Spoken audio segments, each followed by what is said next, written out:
Son Margarita Ledo Andión e vou falarlles do persoeiro que celebraremos nas Letras Galegas deste ano 2020. Na escola os nosos fillos aprendendo a condenarnos, a desprezarnos, a denunciarnos, a falaren na lingua que insultados fomos e xulgados réprobos, e na cual foi estendida a acta que nos levou ao paredón, ao cárcere, ao desterro. Son versos dun poema publicado na obra póstuma Reticencias, no que Carballo Calero, o escritor, o profesor, o investigador que nace en 1910 no Ferrol e falece en 1990 en Compostela e a quen a Real Academia lle dedica, como dixemos, o Día das Letras, relata o abismo no que a represión fascista colocara a súa xeración, unha xeración que atravesa e se funde cun século, o século XX, que o golpe de Estado contra a Segunda República e a guerra tronzan en dous. A fala que lles achego a miña persoal visión de Carballo Calero enlázoa precisamente co século do que ele se declara parte activa. Adentrámonos xa que logo na figura de don Ricardo Aveiro de tres períodos, ata 1936, a década dos anos 50 e dos 60, e un último percurso que situamos a partir da denominada transición da ditadura á democracia, un período que sobrancea pola organización que Carballo Calero fai do seu legado intelectual e pola preocupación en deixar constancia da súa toma de posición sobre as políticas da lingua. Na entrevista que en decembro de 1977 publica o periódico semanal A Nosa Terra, di: parece lóxico aspirar a que o galego sexa, algún día, a lingua natural de todos os galegos. O profesor Enrique Monteagudo, na presentación do persoeiro das Letras Galegas 2020 na web da Academia, defíneo como unha das figuras máis importantes da cultura galega do século XX, en especial pola súa contribución ao estudo da literatura galega, polo magisterio que exerceu como primeiro profesor e catedrático universitario de Lingüística e Literatura Galega e pola influencia que atinxiron as súas ideas sobre o idioma galego. Fin de cita. E nós, se tivermos que entrecoller algúns trazos, ficaríamos co Carballo Calero que fai en cada intre non tanto o que lle gustaría como o que é necesario, co Carballo Calero pedagogo en todos os niveis educativos, co Carballo Calero escritor e pensador, en fin, co Carballo Calero que fai medrar a aposta cando rexeita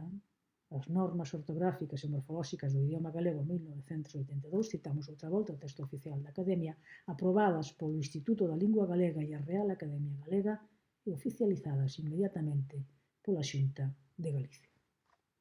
Moi novo, en chegando a Compostela para a súa formación universitaria, Carballo Calero, un mozo de 16 anos, entra en contacto co Seminario de Estudos Galegos, con aquela comunidade de persoas que quere coñecer Galiza, establecer bases científicas para implicarse na súa transformación, construir unha nación a par dos tempos, dona de seu. Faino co traballo de organización, foi secretario do seminario, faino na fundación do Partido Galeguista e acompañando o seu programa político, faino contribuindo á redacción do primeiro Estatuto de Autonomía, faino intervindo no espazo común, do que forma parte unha revista como a Nosa ou un periódico como a Nosa Terra onde publica os seus artigos, faino cando, como poeta, dá o paso a publicar únicamente en galego. Lembren que non existía, agás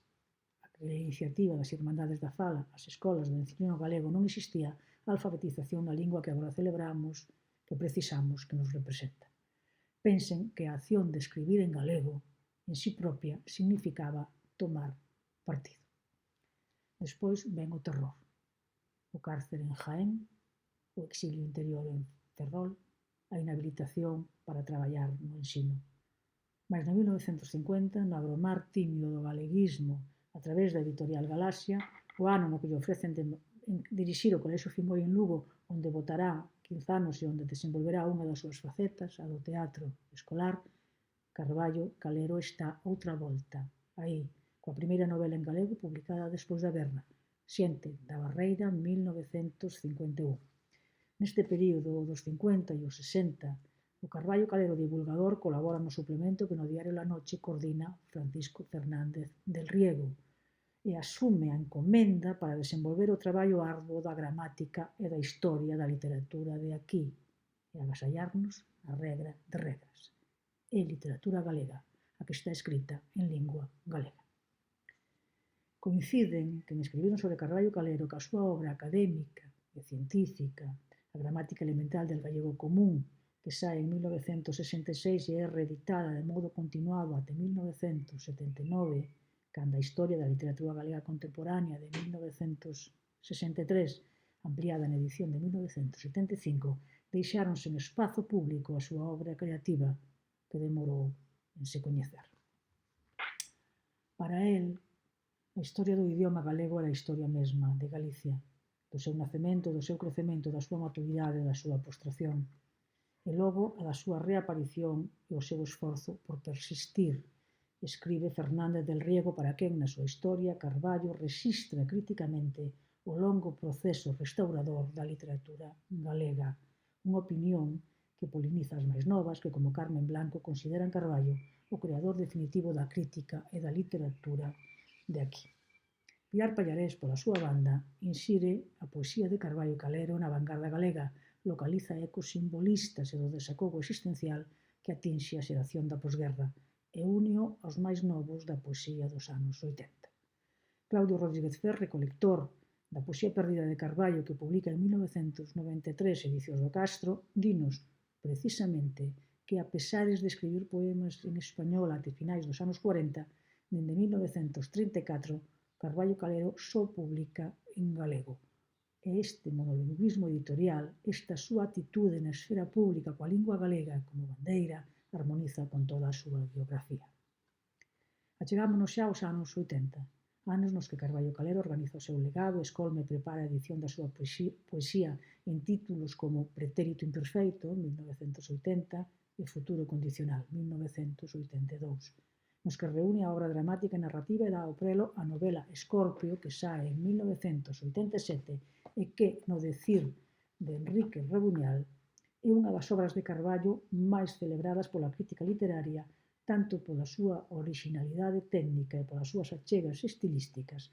como por servir de reflexión e memoria individual e colectiva para o período 1910-1939, nunha interacción premeditada entre ficción e memoria e unha meditación sobre a guerra e as súas consecuencias para a xeración de Carballo e para os seus ideais. Como ensaísta e investigador, de novo, o texto do profesor Monteagudo para a Academia, institución na que ingresara en 1958 con discursos sobre as fontes literarias de Rosalía,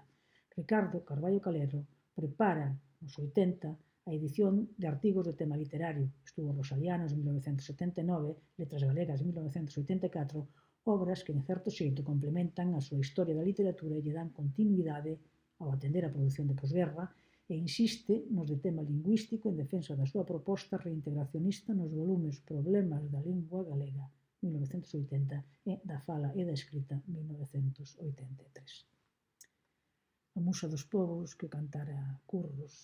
a cariátide que terma de toda a súa andaina como estudoso da literatura e como cidadá que se sabe ao servizo da nación, é Rosalía. Por iso, na primeira celebración do 17 de maio como Día das Letras Galegas en 1963, que inaugura a nosa escritora fundacional, no Salón do Artesoado de Fonseca, é Carballo Calero quen imparte a lección maxistral sobre cantares gallegos. Ao acto acode a nova fornada de escritoras e escritores en lingua galega, entre eles Salvador García Bodaño, quen reactualiza o sentido do evento na sección que os propoño visitar na web da Academia, Unha palabra para don Ricardo. No meu caso, fixen esta paseata con equipaxe lixeira, pois que debo ser a persoa da miña xeración que por avatares diversos, entre eles o exilio político, tivo menos contacto persoal coa figura que lle dá corpo neste 2020 ás letras galegas. Porén, nos meus 2 anos de profesora accidental de Lingua e Cultura Galega na Facultade de Letras da Universidade do Porto, no 1975 e 1976, a historia da literatura galega contemporánea de Carballo Calero, que me enviara no seu momento Francisco Rodríguez, foi para min, tal o verso do meu querido Manuel Antonio Pina, un sitio onde pousar a cabeza. Tal vez por iso, no 77, Co gallo do lanzamento do número 0 do periódico semanal A Nosa Terra que dirixín até fins dos 80, a primeira persoa entrevistada foi o profesor Carballo Calero. Anos despois, cando me adentro na narrativa co libro Mamá Fé, na presentación que transcorreu no Instituto Feminino de Lugo en 1984, falou Carmen Blanco e falou Don Ricardo. Eu estaba a vivir xa na cidade de Barcelona, a traballar na Universidade Autónoma, e dende ali levaba o deseño da revista galega de mulleres Festa da Palabra Silenciada, sobre a que Carballo Calero, co gallo do especial sobre Dona Francisca Herrera Garrido, escribe no diario La Voz de Galicia un comentario en 1986. No texto debulla o encontro entre feminismo e galeguismo, e repara na cuase semellanza nosa, as editoras de Festa da Palabra, di, con Francisca, para concluir reflectindo no disimilar en actitudes e ideoloxías. Foi unha escritora, Francisca, regionalista e conservadora, escribe. En ese sentido era galeguista e feminista, mais en rebeldía perante o castellano e o masculino. En ese sentido non é feminista nen galeguista conforme a terminoloxía vixente. Fin de cita. Mudan os tempos e o valor dos termos. Somente me volvín a encontrar con el perto da fin, en 1989, cando Miguel Anxo Fernambello, nunha visita que lle fixemos ao seu despacho da Universidade en Mazarelos. Na altura, cunha caligrafía requintada, como diría Navaza, agasalloume e dedicoume os estudos e ensaios sobre literatura galega, o seu derradeiro libro en vida. Personalidade complexa, como século que andou e como compromiso que abrazou, o rigor e a emoción latexan nunha obra de rexistros diferentes que a celebración das letras 2020 convida a coñecer e a respectar. Feliz 17 de maio. Precisamos do galego.